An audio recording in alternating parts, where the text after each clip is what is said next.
बीड जिल्ह्यामध्ये मसाजोगला जी काही घटना झाली आहे ती अतिशय गंभीर अशा प्रकारची घटना आहे। एका तरुण सरपंचाचा अतिशय निघृण अशा प्रकारचा खून आज त्या ठिकाणी करण्यात आलेला आहे आणि निश्चितच ही घटना सरकारने देखील अतिशय गांभीर्याने घेतलेली आहे।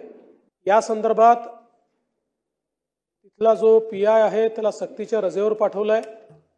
त्यावेळेचा जो इन्चार्ज पीएसआय आहे त्याला सस्पेंड केलेला आहे। 3 आरोपींना अटक केलेली आहे। काही आरोपी अद्याप फरार असले तरी त्यांना शोधून काढून त्यांना देखील निश्चितपणे अटक करण्यात येईल।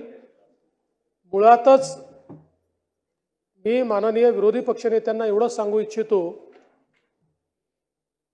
की आरोपी कुठल्या पक्षाचा आहे, जातीचा आहे, धर्माचा आहे, कुठली भाषा बोलतो, कोणाशी संबंधित आहे,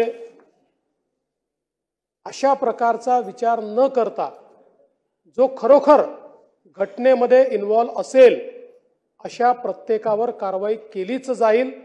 याकरताच ही केस सीआयडी क्राईमला ट्रान्सफर केलेली आहे। तिथे या संदर्भात एक स्पेशल एसआयटी तयार करण्याला सांगितलेली आहे। या एसआयटीच्या मार्फत याची चौकशी करून या घटनेच्या पाठीमागे जे कोणी असतील त्यांना शोधून काढून त्यांच्यावर कारवाई केली जाईल। माझी आपल्याला एवढीच विनंती आहे, हे सभागृह एक सर्वोच्च सभागृह आहे। या सभागृहामध्ये आपण जेव्हा बोलतो त्यावेळेस ते 14 कोटी जनतेपर्यंत जातं। त्यामुळे मंत्र्यांच्या जवळचे वगैरे असं आपण ज्यावेळेस बोलतो त्यावेळेस विनाकारण ज्या मंत्र्यांचा काही त्यात इन्व्हॉल्वमेंट नसतं, सहभाग नसतो, अशा मंत्र्यांवर देखील कुठेतरी अंगुली निर्देश होतो।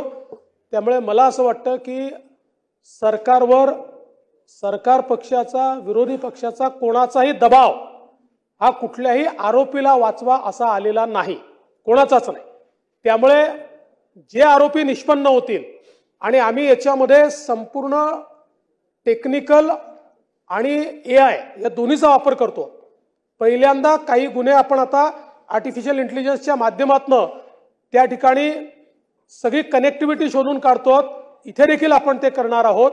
त्यामुळे मी आपल्याला आणि आपल्या मार्फत महाराष्ट्राच्या जनतेला आश्वस्त करू इच्छितो की कोणीही गुन्हेगार असो यातला तो आम्ही सोडणार नाही आणि ज्या ज्या पोलिसांनी त्या ठिकाणी कामचुकारपणा केला असेल, जाणीवपूर्वक केला असेल, त्यांना कारवाई झाली आहे। अजून कोणी त्याच्यात इन्व्हॉल्व सापडला तर त्याच्यावरही कारवाई केली जाईल।